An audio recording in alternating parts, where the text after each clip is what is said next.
Zario. Oh, hi guys. I didn't realize I was recording there. Didn't see you there. What's up? What's going on? Today's story time. If you're watching this on a day that's not Thursday, Rudy got lazy. And Shit. that's me. I'm Rudy. Huh? I thought you uploaded on Fridays. Hold your fucking tongue before you make him look foolish. Fuck. I was pretty sure. I'm gonna kill you. It might be Saturdays. I don't remember. Well, okay. Anyway, I'm Rudy. That was Jacob. That's me. I'm the one questioning. Stop it. That one's Tommy. Questioning what? Hello. And that's Granger. You could say words. Pity, pity. Words. God. Let's see if you want to say words. But this.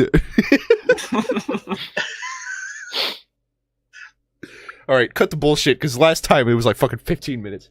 Yeah, no, Yeah. professional. I have professionals here. Also, the last video went up on a Friday. Fuck you. Dude, I don't know what the fuck I'm doing with the schedule. Okay, it's just happening. Oh. So. Are you ready, kids? Aye, Captain! Oh, I thought we were even. No. So, I just hi. wanted to interrupt you. SpongeBob Today, SquarePants. my name is Rudy. Tomorrow, who knows what it's going to be. And I'm going to be reading you a story.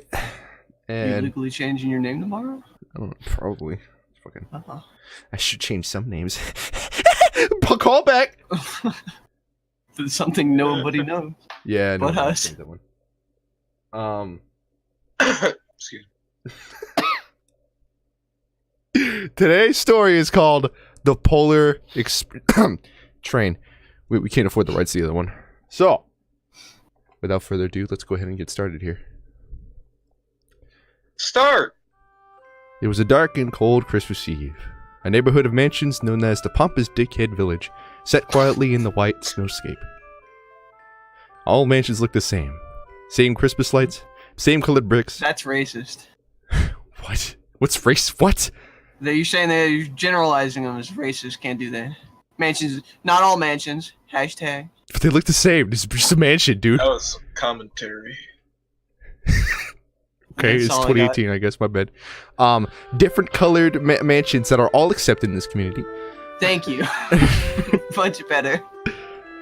Same stupid Christmas tree in the window so Roberts could easily find the presents. Everything. Excuse that. Stop posting. Okay. No. All except for one mansion. At the end of the cul-de-sac stood a rather fucked up looking estate. It is said the weirdos staying there once stood on top of each other's shoulders while screaming, "Dude, we're like Sonic heroes," and then promptly spray painted, "Subscribe to ZBTV" on the second story window, right before the Tower of Nerds turned into a pile of nerds. I take it we fell. Dude, we're like Sonic heroes. Yeah, I love that game. Dude, I could be Big, Cream, and Amy. I really like Same Cream. time. Cream's the best. Oh, she's like 5-year-old. Oh wait, no, you are a pedophile. Never mind. Wait, okay. Well, Granger, one day you won't be a pedophile, and we'll be I better. have to put a disclaimer right here. I'm not. He's not a pedophile. We're just Disclaimer That's poking what it fun. says. Oh no, we can't keep doing this. I will sue you for libel and slander. Okay. After falling, their screams were so deafening that the homeowners association leader, Deborah, went to try the reason with the House of Freaks. Deborah was never seen again. Jesus. God. Which one of us murdered Deborah? Well, the day after her disappearance, Rudy, one of the nerds from the aforementioned house, walked to an HOA meeting and called himself the new leader. Rudy wore shirts too small and dabbed way too much. He also talked to everyone like he was their dad, but some of the people on the association were into that, so nobody really complained. You can never dab too much. Also, Deborah was a bitch anyway, and Rudy lets Frank put out his tacky flamingos. So the self-proclaimed leader became the actual leader in no time. Hey. The only bad thing to come from it was that God bless the Frank. Yeah. Was at the ZBTV mansion, as Rudy called it, won every competition. Best lawn, best Christmas decorations, scariest Halloween decorations, all of them. Which is weird because the only decoration they ever have out is an inflatable flailing armed tube man with the Verizon logo on the side. Is he at least spooky and or festive when it comes to being festive? No, it's just Do you like at least put a Santa hat like next to him? no. Okay. It's just a flailing armed tube Also, man. are you the judge of that competition? Because that seems very biased. I'm the head. Oh, okay. Yeah, that's a little. That's fine. Yeah, that It's sounds pretty- okay. It's a pretty cool tube, man. It's only bad that they come from it. Yeah. Most of the other windows of the mansion were broken out by the screams of one of the other nerds who stayed there. The brains of the group, which admittedly is not saying much, Granger. His knowledge challenged. High praise. His knowledge challenged even the best 2005 encyclopedia users, which made it very hard for their neighbors to talk to him about anything. Oh, fucking got him. Oh man, fucking 2005 encyclopedia, get the fuck out of here. 2006, I might have some trouble.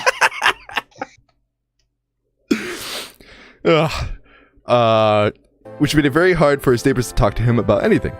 One occasion was when Frank, the guy next door to them, asked Granger for a cup of sugar. When Frank went home, his wife said he couldn't stop mumbling, they played baseball, and he didn't even bring the sugar. Granger is also constantly seen planting trees in the backyard to make what he calls Into the Woods VR, which I'm still not sure what that means. What was that? Jacob like that joke, I think. Fuck yeah. Which I'm still not sure what that means. Yeah, don't worry about it, but it's coming out 20.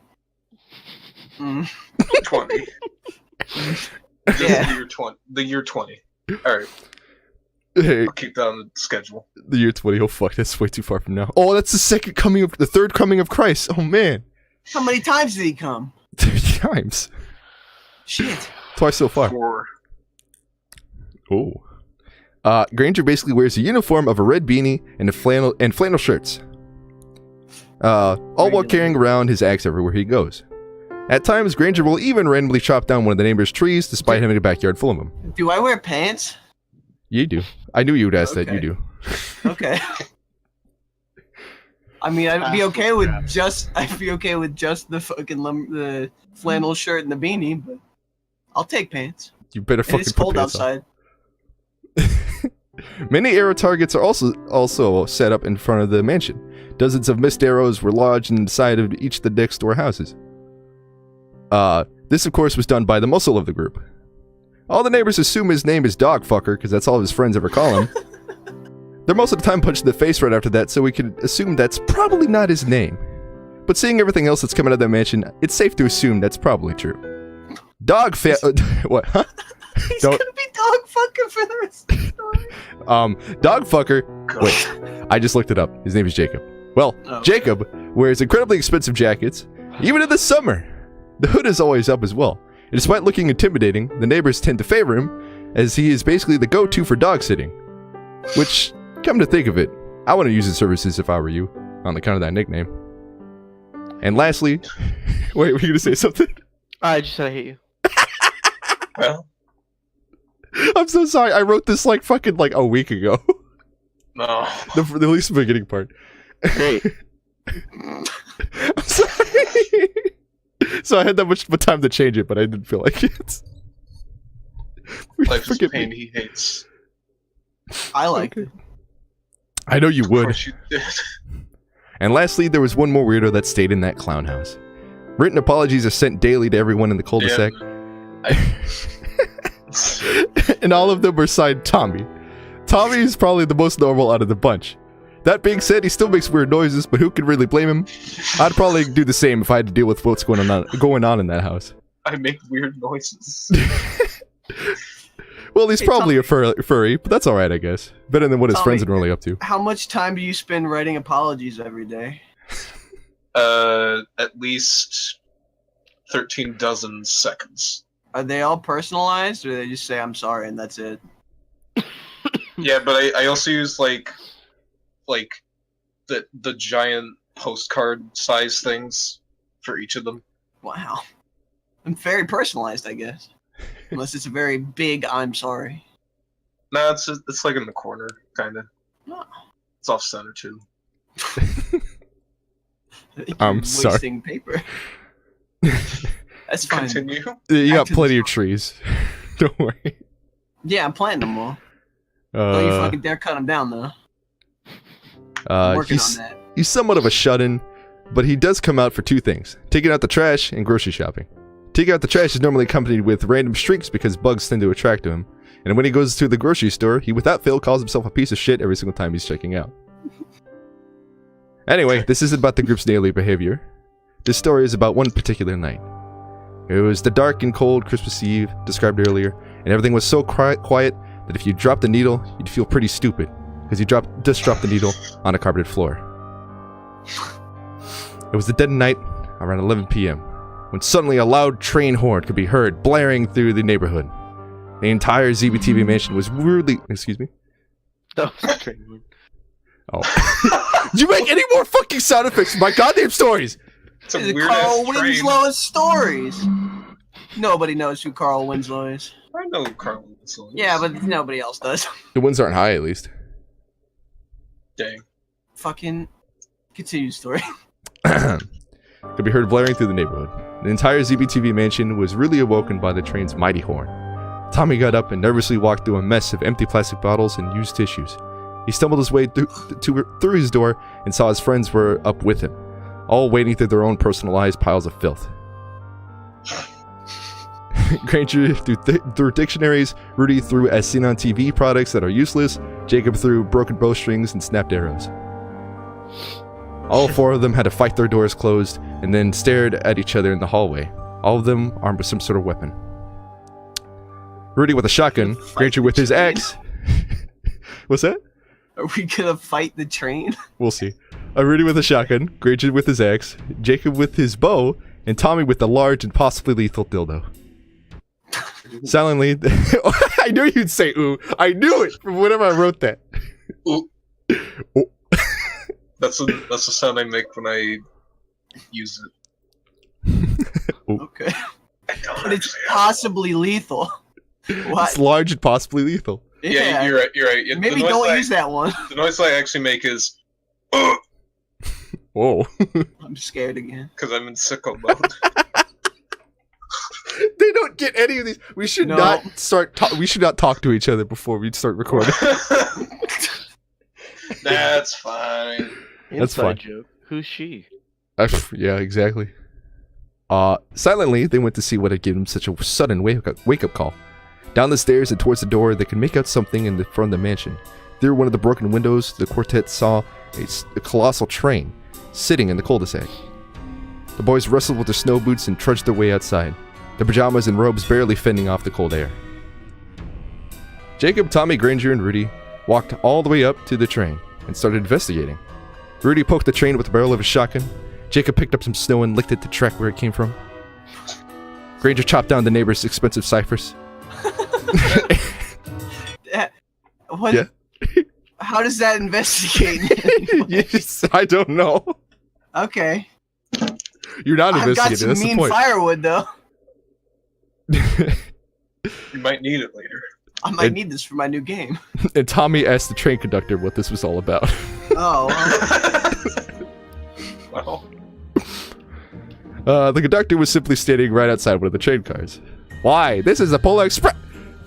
The train conductor was immediately interrupted by the gang all pointing their respective weapons at him. Well, you boys seem a little on edge. The train conductor gave a cheeky grin while using a finger to push away Granger's axe. Who are you and where you... No, excuse me. Who are you and where are you from? Rudy said, trying to be intimidating. The train conductor saw right through the big talk and said... What'd you say?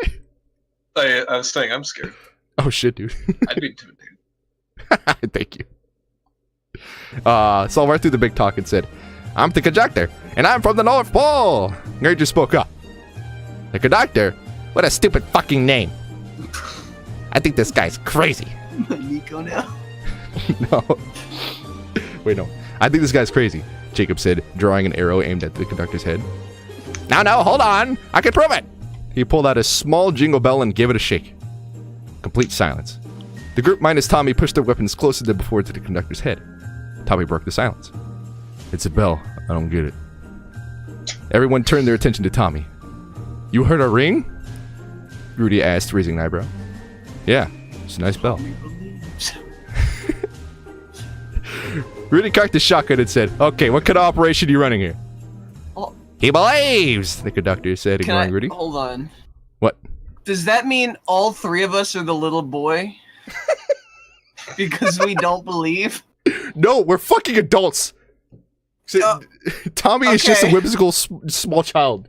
He has a heart of a child. There you go. This really is the Polar Train and not the Polar Express. Yeah, it's fucking not the no Polar one said it was the Polar Express. What are you talking about? Yeah. Nothing. Exactly. Anyway. Shut up. Okay. Fuck you. Tommy's the main character here. Does that mean Tommy's the little nerdy boy? No. They punched the ticket and he's like, you're I mean, if anyone's the little nerdy boy. Yeah, but the little nerdy boy heard the ring. He heard the bells. Shut up. Okay. Anyway, the conductor said, ignoring Rudy, he was clearly pleased with Tommy. In what? Granger asked. Why, Santa Claus, of course, the conductor informed. Santa Claus as a whole is scientifically impossible. The mere thought that one man... Granger kept talking, but no one listened. In the meantime, the group started loading onto the train. Santa Claus, North Pole, magic and shit. Yeah, the group had to see where this was going. Everyone got their own golden ticket, including Granger, who was still outside explaining how reindeer cannot fly. With a mighty, all aboard! The train started back up, and began chugging through the street in snow. Skywalker that had to jump on the train then? As the train passed by Granger, a wheel caught his beanie and started dragging the explainer along with it. Had to jump on. Fuck that kid. No, you didn't hear what I said. A wheel caught Granger's beanie and started dragging him along with the wheel. Snow and street debris did not stop the onslaught of information.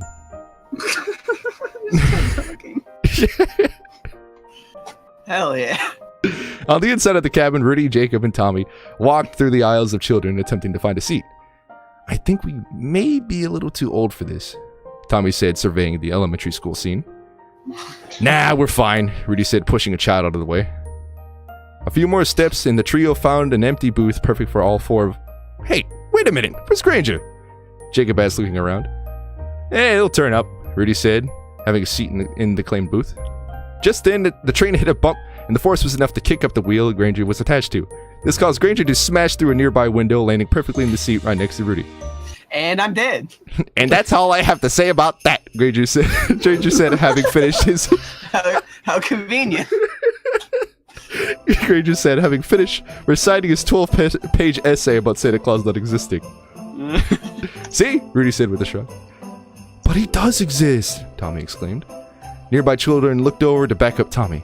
Granger fixed his glasses and began reading off his essay again. Santa Claus as a whole is scientifically Granger was attacked by a large clump of children. Their bodies moved like the zombies from World War Z. I mean that unnamed zombie movie starring Thor. They were what now? They attacked you. They're zombies? I mean, they're fucking rabid about Santa Claus. Okay. There's Santa Claus zombies. Yeah, zombies. Can I at least die like that one doctor that just like fucking tripped and fucking hit his head on the helicopter and died? Can I die like that? Granger let out a banshee scream so loud it broke all the other windows of the car they were in. This is gonna be a cold train ride, boys. Granger's assailants quickly scattered and ran into the next car, holding their ears in a panic. None of the group noticed as it was that loud, as they have lost most of their hearing over the years anyway. It was like a dog whistle. The windows Granger broke through were letting in cold air, and it was starting to get very chilly inside the train car. Man, I sure could go for some hot chocolate right now, Jacob said, looking over to the conductor with a smile. Jacob, you're gonna get sued. What the hell you want me to do about it? The conductor replied with a cigarette in hand. How am I gonna get sued? I just want some hot chocolate. The conductor checked his watch and saw his break was over and quickly put out his cigarette and began singing, "Warm, warm, warm, warm cocoa. We have some." Just then, an army of servers rushed into the dismal train, warm cocoa in hand, all chanting the same, "We have obtained them, slightly less than a more hot warm cocoa." Warm cocoa, fuck. Dude, fucked it up. Like be a cocoa. Cocoa, shh. Cocoa. A flurry of cups and copyright-safe music later, the windows were fixed, and the group all had steamy, fresh cups of royalty-free warm cocoa. Great. Once the warm cocoa was finished, all four of our favorite nerds were full and slumped down in their seat, clearly sated. The conductor walked back into the car and asked the gang for their tickets, which they were all free anyway, so like, why bother? Well, I guess you punched something into them earlier, but you could have done that to a normal sheet of paper. I mean, really, how extra you gotta be? Anyway, the conductor asked the tickets and received 3 to look at, returning them to the rightful hands, Rudy, Tommy, and Granger, and then looked towards Jacob, waiting for him to present his ticket. Jacob was frantically looking around for his ticket, checking every one of the 57 pockets his jacket had. Nothing. Jacob's the main boy. Is that pesky hole in his robe? Let me just put this to rest. There's Yeah. like almost no significance in terms of like the characters of the movie. So you're telling me there's or not the going to be a book? delightful young black child? No, we're all the main character. Okay, if you really want She's to, pretty cool though. if this will make you rest easy, you are the black child. There you go. Okay. Anyway, I don't remember what I do. you sing. I or have something. Yeah. I remember okay. I got escorted up to the front or something. I don't remember. Yeah, you get fucking kick It's off been the a while train. since I've seen Polar Express. I forget. We go up to the front and then we do the Cole thing. That's pretty cool. And I pull on that man's beard, I think. This has nothing to do with the original story.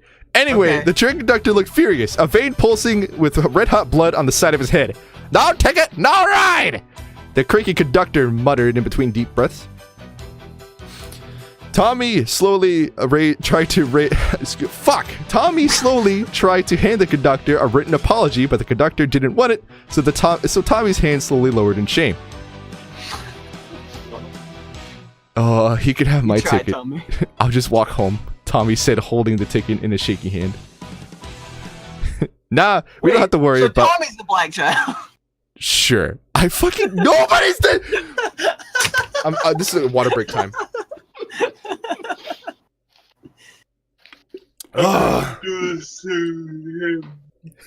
Okay. I don't know what you said. I was saying, how could you do this to him while yawning? I'll just walk home, Tommy said, holding his ticket in a shaky hand. Nah, we don't have to worry about that. The tickets were just for show. We got on here for free anyway. Rudy stopped, talking immediately as the conductor's attention was now on him. The vessels in his eyes had popped, and a blood-red rage was now entirely focused on Rudy. "No ticket, no ride!" "Hey," said Granger. The attention was now focused on him. "Fuck you." "No tit!" The conductor got so worked up that he had 7 heart attacks and 4 seizures. Oh, shit. Damn! The spectacle was terrifying and glorious. I didn't know arms could twist like that. Then suddenly, nothing. The conductor's 7 body heart lay... attacks, his whole heart is dead. All of it's gone. He's just fucking... He was convulsing on the ground for a little bit. Now he's gone. What's that? I was just... Go on. Anyway, the conductor's body lay limp on the floor. "Ha! Got him!" the group said in unison. Man, that guy was a little... Oh, fuck. I forgot what I was going to say. Rudy said. The celebration was cut short, as with no conductor to keep the workers in line. They all abandoned ship and tucked and rolled out in the cold winter night. The army of servers, the train engineers, cooks, and even the kids smashed through the train windows. And swung open car doors to get the hell out of Dodge. I mean, that seems a little drastic. They still have a train to run. They're just gonna let it just run? Fuck it. We'll see. A runaway train. It's up to these 4 assholes that destroy a mansion on daily. The train was quiet for a while, the roaring engine and wheel on track taking up most of the dead air. Tommy took a look out of one of the smashed windows. Tommy quickly looked back, his face pale as the white snow.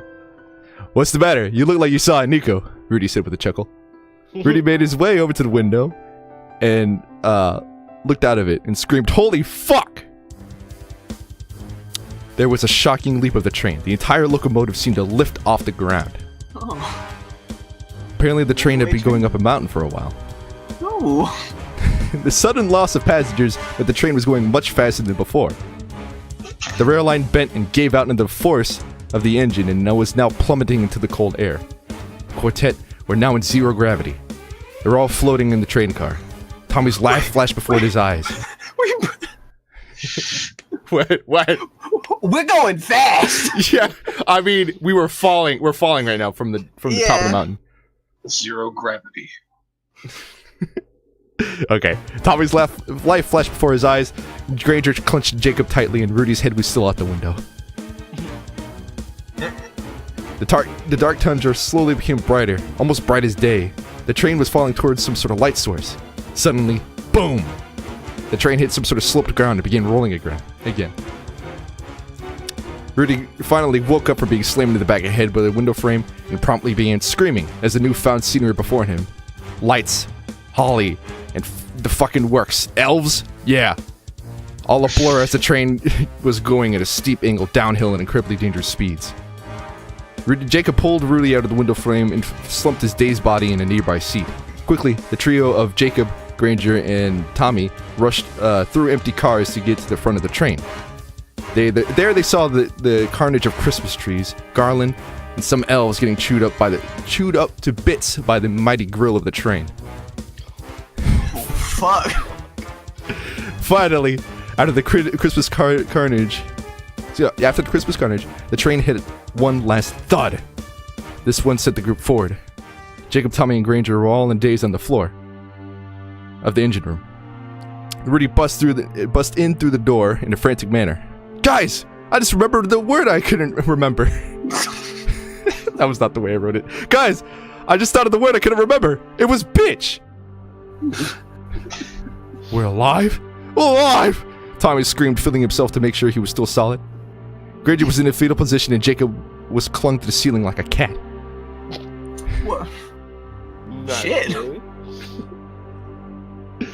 The smoke and debris cleared enough to see through. The nerds busted through one of the car doors and stumbled out. The floor was mirror-like and the ceiling was high. They seemed to have crashed through a building. There on a throne of holly, gold, and presents was the man himself, Santa Claus. Oh Holy man, shit! we skipped the caribou part? Yeah, we skipped the fucking part. caribou part. Damn it. Holy shit! What you naughty children do? Well, we hijacked the train, killed maybe half your workforce, and possibly ruined Christmas, explained the ranger. Excuse me, explained the ranger Grange. That's what I wrote. Yeah, it's me. Well, I expect, at the very least, an apology, bellowed the BMC. Rudy, with lightning-like reflexes, grabbed the shotgun and blew the holly jolly out of Mr. Claus. The lifeless body of the festive father of Christmas sat quietly on the throne. Immediately kills Santa. That's for the fucking socks you sent me in 2008, said the ruiner of Christmas. The quartet all jumped and freeze-frame high-fived each other. Was that what they originally came for? One would assume. But the original intent is not what they pay me for. Me, the Agent 1, armed to the teeth with my silly string and water guns. All I could relay about the last moments of the degenerates' lives was that their death was quick. The end. We got killed by the... Okay. Yo, what's up, homie?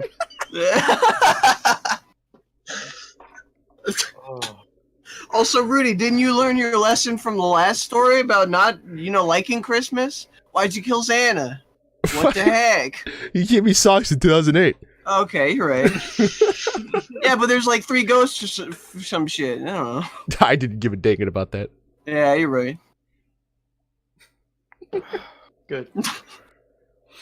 I made my story faster this time. Did we all just like suffocate from silly string? Yeah, he killed us. I hope so. The silly string had cyanide laced in it. Nondescript method of killing. Whatever it was quick.